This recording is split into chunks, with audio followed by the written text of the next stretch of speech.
with high inflation, dipping growth and troublesome allies holding the government to ransom. It's a grim report card.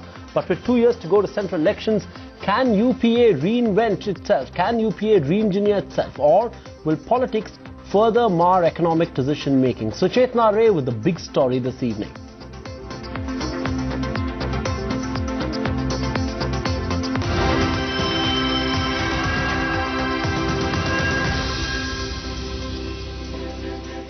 Years after being sworn into office, UPA's second term has been mired in controversy.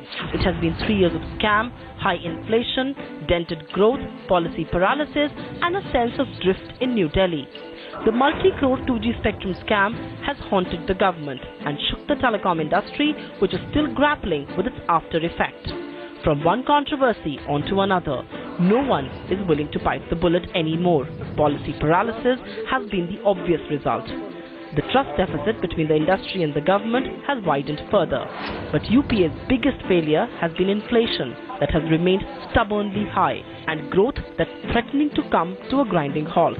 High crude prices, the European crisis, the global slowdown has all had its impact, with the chief troubleshooter failing to find a remedy as well.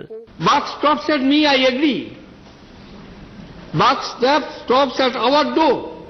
I'm not passing on the back, I'm owning the responsibility. But I cannot be Don Quixote. There is much that needs to be done by UPA too. India's ambitious tax reforms, both the GST and the DTC, are still nowhere close to implementation. FDI in multi-brand retail, FDI in aviation, increasing FDI cap in insurance, key oil and fertilizer reforms that will trim the subsidy burden, they all need a strong will from policymakers to go through.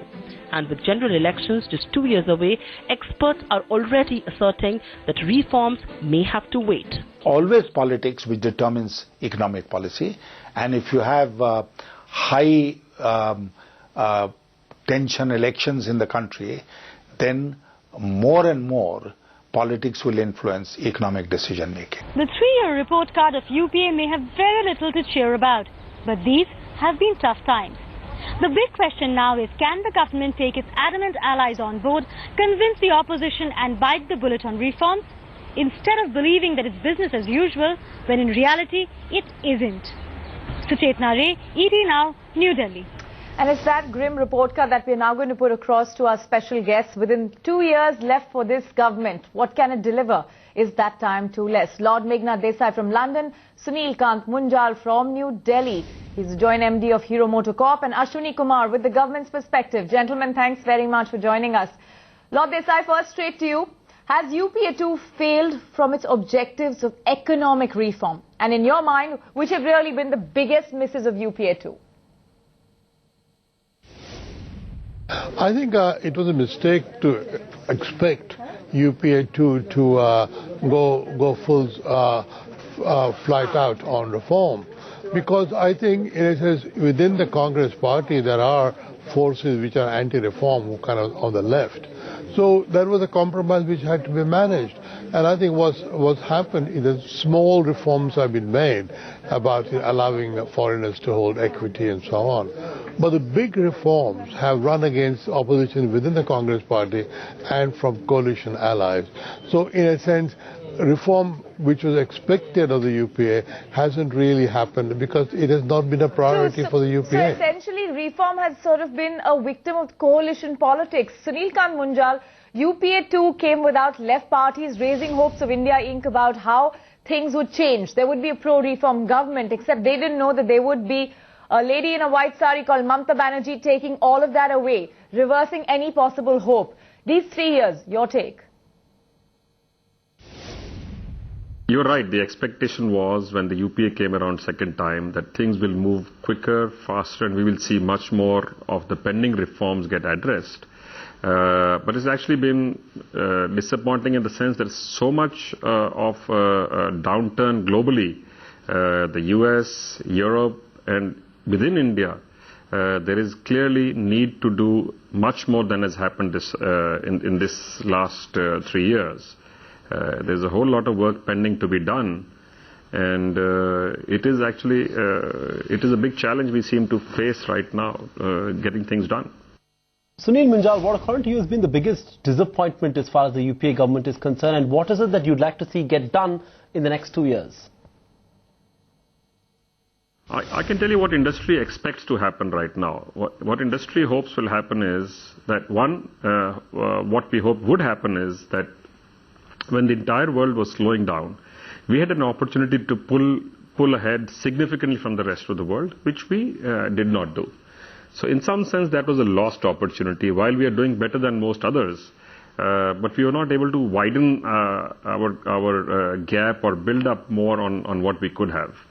We have a whole lot of issues pending which needed to get done, things like implementing GST, implementing reforms in agriculture like APMC, implementing reform in some of the pending foreign direct investments, some provident fund and pension issues. There is a bunch of things which are known right now, the education bills which need to get passed. I understand the current parliament has passed less bills than most of the parliaments in the last 50 or 60 years. Okay, let's get in the government's perspective. Ashwini Kumar, you're a key minister in the UPA government, and we just had the industry draw out its list of expectations as far as reforms are concerned. Does India Inc. have a right to expect that any of these reforms will get done in the next 2 years? Some of the fiscal policy initiatives, the rupee is under pressure. We are conscious of the fact that we need to do something. Now, what exactly will be done, I'm sure in the days ahead you will see the finance minister unfolding a plan. But please don't forget, at the end of the day, we have succeeded in becoming the 10th largest economy of the world today and 3rd largest in terms of purchasing power parity ahead of Japan. We are more than $1 trillion economy. We remain integrated with the global economy, and we are not therefore unaffected in a negative way by what is happening in the Eurozone and what is happening in America. The slow recovery of America has impacted us. So therefore there are certain things that are within our control which we have to do and we will do. But there are certain things which are not within our control, and we have to meet the challenge as they confront us. That's right, but much of the reform, Mr. Kumar, that you talk about has been more about getting political consensus rather than having economic road ahead. I think it's at the end of the day boiled down to why can't politicians just give it a green signal? In many ways, that's the question I'd like to put to Sunil Kant Munjal. Sunil, really, the political climate, that's your biggest concern? No, this is exactly what I'm saying. I'm not blaming the government alone. I'm blaming the entire system at this moment, because government has not been able to convince the opposition or its own allies, and the opposition's role almost seems to have become to oppose for the sake of opposition. And so building consensus on even major issues which are known to be good for the country are not happening. And that is creating a huge pushback today for the economy, for industry, for growth, which we all need at this moment. So I think that is disappointing.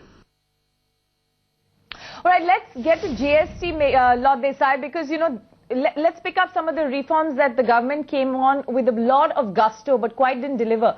GST, that does not have the states coming to a consensus. That could be a game changer for us. Well, I think in a sense, quite a bit, but the delay in this respect is not unusual, because this is one of the toughest